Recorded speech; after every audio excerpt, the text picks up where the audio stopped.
Subscribe कीजिए घसेरी channel को और बेल आइकन दबाइए नए वीडियो देखने के लिए। कुमाऊं की दारमा घाटी के दांतू गांव में रहती थी अथाह धन संपदा की इकलौती मालकिन जसुली दताल यानी जसुली शौक्याणी।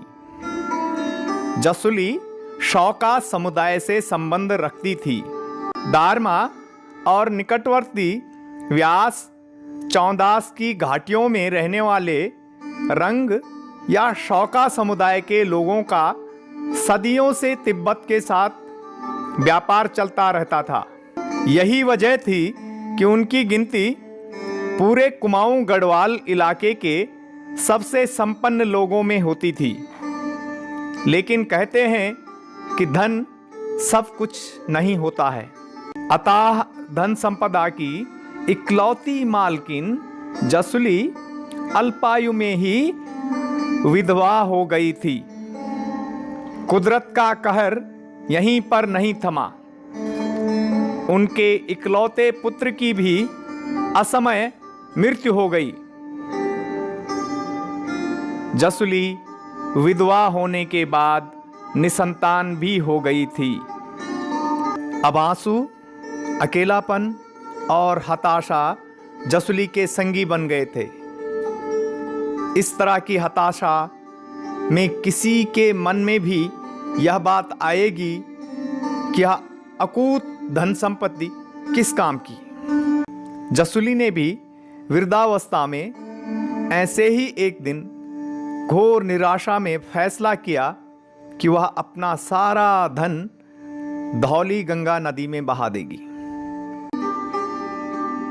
इसे संयोग ही कहेंगे कि उसी दौरान उस दुर्गम इलाके से कुमाऊं के कमिश्नर रहे अंग्रेज अफसर हेनरी रेमजे का काफिला गुजर रहा था।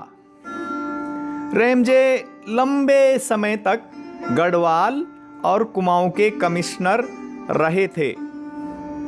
उन्हें 1840 में कुमाऊं का सहायक कमिश्नर बनाया गया था। इसके बाद उन्हें 1856 में गढ़वाल और कुमाऊं दोनों का कमिश्नर बनाया गया था। उन्होंने 28 साल तक इस क्षेत्र में काम किया।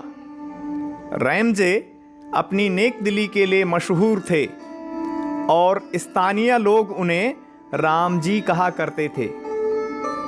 रेमजे ने बिनसर में अपने लिए बड़ा बंगला बनवाया था जिसे खाली कहा जाता था। खाली इसका नाम इसलिए पड़ा क्योंकि रेमजे बहुत कम समय तक वहां रहे थे। इन्हीं रेमजे को जब जसुली के मंसूबों के बारे में पता चला तो वह तुरंत ही उनके पास पहुंच गए। उन्होंने जसुली को समझाया कि धन को नदी में बहा देने के बजाय किसी जनोपयोगी काम में लगाना बेहतर होगा। अंग्रेज अफसर का विचार जसुली को जच गया। कहा जाता है कि दारमा घाटी से वापस लौट रहे अंग्रेज अफसर के पीछे पीछे जसुली की अकूत धन संपत्ति लेकर बकरियों और खच्चरों का एक लंबा काफिला चला। रेमजे ने इस धन से कुमाऊं, गढ़वाल और यहाँ तक कि नेपाल और तिब्बत के व्यापारियों और तीर्थयात्रियों की सुविधा के लिए कई धर्मशालाओं का निर्माण करवाया।